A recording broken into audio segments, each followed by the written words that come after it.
एक टेक्निक वापरत होते, पोमोडोरो टेक्निक. तर त्याच्यात असं आहे की 25 मिनिट्स अभ्यास करायचा टायमर लावून, अँड देन 5 मिनिट्सचा ब्रेक घ्यायचा, अँड देन एक ब्लँक पेज घ्यायचा आणि आपण जे ही टॉपिक अभ्यास केले ते सगळे पॉईंट टू पॉईंट लिहून घ्यायचे, अँड देन चेक करायचे आपला कोणता पॉईंट मिस झाला. तो मिस झालेला पॉईंट रेड पेनने लिहायचा, अँड देन मग परत जेव्हा आपण शेवटी रात्री रिवाईज करतो तर ते फक्त रेड पॉईंट्स परत रिवाईज करायचे, म्हणजे ते आपले पॉईंट्स कधी विसरत नाही आणि ते क्लिअर. नमस्कार मित्रांनो, आपलं मराठी पॉडकास्ट ज्याचं नाव आहे ऐकूया बोलूयामध्ये मी चैतन्य कळमकर आपल्या सर्वांचे सहर्ष स्वागत करतो. 10वीचा रिझल्ट लागला, अनेकांना 95% पेक्षा जास्त मार्क्स मिळाले, तर प्रत्येकाची इच्छा जागृत होती की यार आपल्याला पण ते पद्धतीने मार्क्स मिळाले पाहिजे. या संदर्भातच आपण आज आपल्या पॉडकास्टमध्ये तनिष्का गवळी या विद्यार्थिनीला इन्व्हाइट केलं आहे. वेलकम तनिष्का. थँक्यू. तुझं आपल्या मराठी पॉडकास्टमध्ये स्वागत आहे. तनिष्काबद्दल मी तुम्हाला थोडक्यात परिचय करून देतो. तनिष्का ही भाऊसाहेब फिरोदे हायस्कूलची विद्यार्थिनी आहे. तिला 97% मिळाले आहे. त्या 97% पर्यंतचा जो काही प्रवास आहे तो आपण तिच्याकडून जाणून घेणार आहोत, आणि हे अभ्यास करत असताना कोणकोणत्या गोष्टी करायला पाहिजे, किती फोकसली करायला पाहिजे, हे आपण तिच्याकडून नक्की समजून घेऊयात. ओके, सुरुवात करूया तनिष्का आपण. ओके, तनिष्का तुला जे काही 97% जे मिळाले ते जे पर्सेंटेज होते ते तू आधीच फिक्स करून ठेवले होते की अभ्यासाच्या टप्प्यावरती ते मिळवत गेलीस? नाही, माझं स्टार्टिंग पासूनच एम होतं की मला 95+ मार्क्स पाडायचे, म्हणून मी स्टार्टिंग पासून तेवढं मोटिवेट होते आणि तेवढं मी हार्डवर्क केलं आणि अभ्यास केला. ओके, म्हणजे ते डेली रुटीनच त्या पद्धतीने बनवलेलं होतं का? हो. फॉर एक्झाम्पल मी सकाळी 4:30 समथिंग उठायचे आणि सकाळी 1-1.5 तास अभ्यास व्हायचा, आणि देन माझे क्लासेस होते आणि त्या क्लासेस झाल्यावर मग परत घरी जायचं, मग परत फ्रेश होऊन शाळेत जायचं. शाळेतून 6 वगैरे आल्यावर मग मी 7 ते रात्री 11 असा अभ्यास करायचा. ओके, म्हणजे डेली तुझा ॲव्हरेजली स्टडी किती होता सर? ॲव्हरेजली 5-6 तास सेल्फ स्टडी व्हायचा. कंटिन्युअस, म्हणजे स्टार्टिंगच्या फेज पासून ते पेपर होईपर्यंत? हो, आणि एकदम लास्टच्या ह्याच्यामध्ये अजून वाढलं होतं स्टडी टाइम. ओके, मग ते हे जे काही सातत्य असतं अभ्यासामध्ये ते तू कसं टिकून ठेवलं? सातत्य म्हणजे आपलं एक एम असतं की 97% पाडायचे, 97, 98, आणि एक आपल्या मनात एक विचार असतो की 10th परत नाही येणार आपल्याला, ही अपॉर्च्युनिटी परत नाही भेटणार, म्हणून मग आपला फुल फोर्स द्यायचा अँड देन ते अचीव्ह. म्हणजे छत्रपती शिवाजी महाराजांची ती कन्सेप्ट आहे त्या काळामध्ये, तानाजी मालुसरे यांची, की शेवटचा टप्पा आहे कोंढाणा किल्ला सर करताना ज्या गोष्ट होती ना त्या टप्प्या, म्हणजे 10वी तुमच्या आयुष्यामध्ये परत येणार नाहीये, जे काय करायचं ते एकदाच करायचं, म्हणजे ते टार्गेट तू ठेवून त्या पद्धतीने स्टडी केलेला होता. आता ह्याच्यामध्ये एकूण जेवढे काही आपले सब्जेक्ट आहेत ते प्रत्येक सब्जेक्टचा तुझा अप्रोच देखील वेगळा असणार आहे. मॅथ्स बाबतचा तुझा अप्रोच कसा होता? मॅथ्स ऍक्च्युली माझा फेवरेट सब्जेक्ट आहे, म्हणून मला मॅथ्सला जास्त प्रॅक्टिस नव्हती लागत, म्हणून मी 3:1 रेशो यूज करायचे. म्हणजे 3 दिवसातून 1 दिवस मॅथ्स करायचं अँड देन बाकी सब्जेक्ट. ओके, 3:1 रेशो, पण तो खरं प्रॉफिटेबल ठरला का? ऍक्च्युली प्रॉफिटेबल आहे. ज्यांना मॅथ्स फेवरेट सब्जेक्ट, मॅथ्स आवडतो, त्यांना जास्त प्रॅक्टिस नाही लागत, त्यांनी दुसऱ्या सब्जेक्टवर जास्त फोकस द्यायचा. 3:1 रेशोमुळे ती कन्सिस्टन्सी पण राहिली, जास्त टाइम पण वेस्ट नाही केला आणि दुसऱ्या सब्जेक्टकडे पण टाइम देता येऊ शकला. बरोबर, पण एक बघणार आहे, तुला मॅथ्स आवडतो, काही लोकांनाच फक्त मॅथ्स आवडतो, बऱ्याच जणांना मॅथ्स हा विषयच आवडत नाही, त्यांच्यासाठी तू काय सजेस्ट करशील? ज्यांना मॅथ्स आवडत नाही त्यांनी आधी एक समजून घ्यायचं की मॅथ्समध्ये डिफिकल्ट काय नाहीये, फक्त कन्सेप्ट क्लिअर झाल्यावर आपल्याला कोणतेही एक्झाम्पल सॉल्व्ह करता येऊ शकतात. आणि ज्यांना डिफिकल्ट जातो त्यांनी एक एम ठेवायचं की दररोज 1 तास मॅथ्सची प्रॅक्टिस करायची. कोणते मॅथ्स 1, मॅथ्स 2 एक्झाम्पल कोणतेही सॉल्व्ह करायचे, 1 तास मॅथ्स, 1 तास डेली मॅथ्स झालाच पाहिजे, म्हणजे तरच तुम्ही मॅथ्समध्ये थोडीशी एक चांगल्या पर्सेंटेज किंवा चांगले मार्क्स पर्यंत तुम्ही पोहोचू शकता. ओके, सायन्ससाठीचा कसा अप्रोच होता?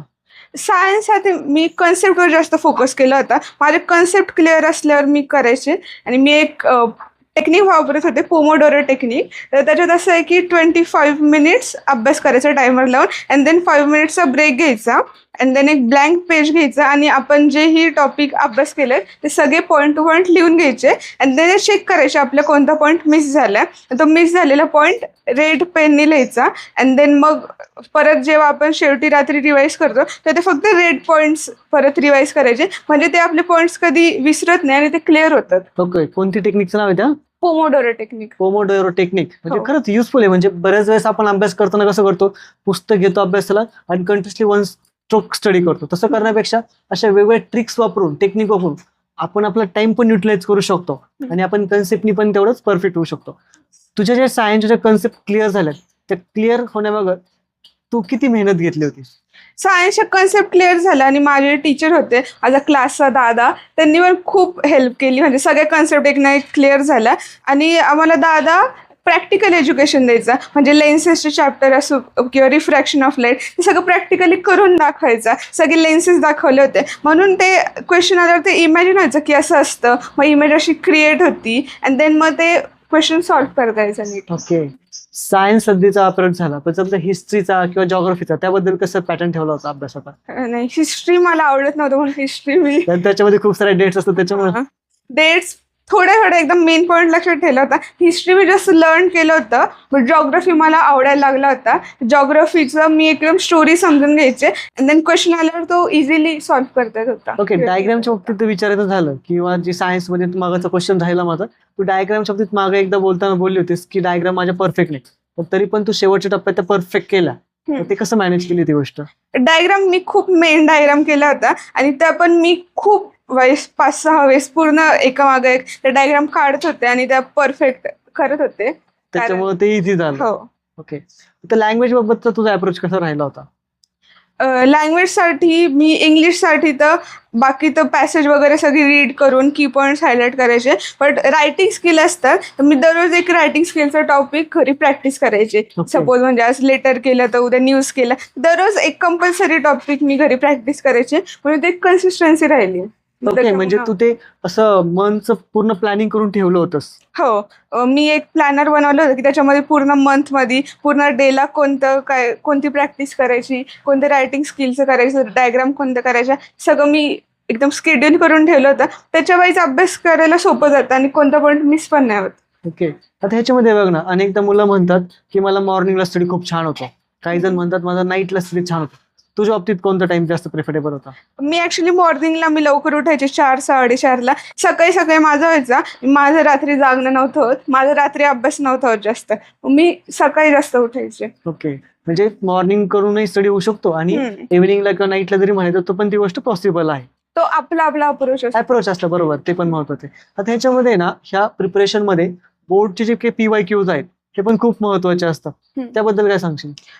PYQs ऍक्च्युली खूप इम्पॉर्टंट आहे, त्यांनी आपल्याला आयडिया येते. मी एक बुक यूज करायची, टार्गेट पब्लिकेशनचं प्रिव्हियस इयर क्वेश्चन, त्याच्यामध्ये पूर्ण चॅप्टर वाईज क्वेश्चन्स होते. मी ते सगळे क्वेश्चन्स प्रॅक्टिस केले आणि आपल्याला एक आयडिया येऊन जाते की कशा टाईपचे क्वेश्चन असतात आणि त्या बुकमध्ये त्याचे आन्सर पण होते. मग अशा क्वेश्चन्सला कसे आन्सर पाहिजेत, मग ते आपल्याला आयडिया आली की आपण आन्सर मनाने पण देऊ शकतो. बरोबर, म्हणजे त्या PYQचं अभ्यास करूनच तू पुढचं पेपर कशा पद्धतीने येऊ शकतो काय ते एक जज केलं असतील, बरोबर? ओके, तू मिनिमम क्वेश्चन पेपर जे सॉल्व्ह केलेत, तुझं समजा मॅथ्सचे जवळजवळ किती क्वेश्चन पेपर सॉल्व्ह केले असतील? मॅथ्सचे मी 10-15 केले असतील. ओके, सायन्सचे? सायन्सचे 7-8. Okay, history, geography? त्याचे 5-6 केले असतील. ओके, म्हणजे ह्या क्वेश्चनचे जे काय आपण आहेत त्याच्यावरून पण आपण त्या 97% पर्यंत नक्की पोहोचू शकतो. आणि पूर्ण एकदम PYQ एकदम पेपर टायमर लावून करून पेपर सॉल्व्ह करणं पण खूप इम्पॉर्टंट आहे आणि टाइम मॅनेजमेंट पण खूप चांगलं होतं. आता टाइम मॅनेजमेंट बद्दल तू बोललीस, अभ्यास करताना टाइम मॅनेज व्हायला पाहिजे. आता काय होतं, मी अभ्यासाला बसलो किंवा समजा 1 तास मी अभ्यास करायचं ठरवणार, तर त्याच्यामध्ये अचानक विचार येतो की नेमकं आज क्रिकेट खेळायला जायचंय, आज तो कसा अभ्यास करत असेल किंवा आज कोणती मूवी आहे, मी इकडे विचार 100% भरकटतात. मग ते विचार भरकटू नये म्हणून त्या संदर्भात तू काय केलं होतंस? मी स्टॉपवॉच लावायचे की आता सपोज 1 तासाचा लावला तर टाइम कमी होत जायचा. आपल्याला एवढा प्रेशर येतो की तेवढ्या टाइममध्ये एवढं आपलं कम्प्लीट झालं पाहिजे आणि मग त्याच्यावरून आपण कोणतं डायव्हर्ट नाही होत आपलं माइंड. ओके, म्हणजे तू फोकसली स्टडी करायची. म्हणजे तू मगाशी जे पोमोडोरो टेक्निक म्हणा, स्टॉपवॉच टेक्निक म्हणा किंवा 3:1 रेशो म्हणा, म्हणजे ह्या ट्रिक्सच्या सहाय्याने आपण नुसतं हार्डवर्क नाही तर स्मार्ट वर्क देखील करतोय, हे महत्वाचं वाटतंय. अभ्यास तर करतोच प्रत्येक जण, पण त्यातून तुम्ही नवीन पद्धतीने कसं करता, तुम्ही तुम्हाला स्वतःला कसं टिकवून ठेवता, त्या पण महत्वाच्या गोष्टी आहेत. ओके, तुझ्या ह्या प्रवासामध्ये टीचर्सचा काय रोल राहिलेला आहे? माझे टीचर्स, माझे क्लासचे टीचर्स, त्यांनी खूप हेल्प केली. माझे सगळे कन्सेप्ट क्लिअर झाला. माझ्या स्कूलच्या टीचर्सनी खूप हेल्प केली. जे प्रिन्सिपल, व्हाईस प्रिन्सिपल, आमचे क्लास टीचर, सगळ्यांनी एकदम हेल्प केली, डाऊट्स वगैरे क्लिअर केले, म्हणून ऍक्च्युली खूप हेल्प झाली. बरोबर, म्हणजे अभ्यास हा काही डिफिकल्ट नाहीये. तुम्ही ज्याला प्रॉपर टाइम मॅनेजमेंट केला किंवा प्रत्येक सब्जेक्टचा अप्रोच जर तुम्ही व्यवस्थित बाळगला तर साहजिकच तुम्ही त्या पर्सेंटेज किंवा 90+ जे पर्सेंटेज प्रत्येकाचं टार्गेट असतं त्यापर्यंत सहज पोहोचू शकता. बरोबर, आता ह्या सर्व अभ्यासाच्या ह्याच्यामध्ये अनेकदा डिप्रेशनची फेज येणं म्हणा, किंवा कधी कधी असं वाटतं की यार आपल्याच्याने होणार नाही, किंवा खूप कंटाळा आलाय.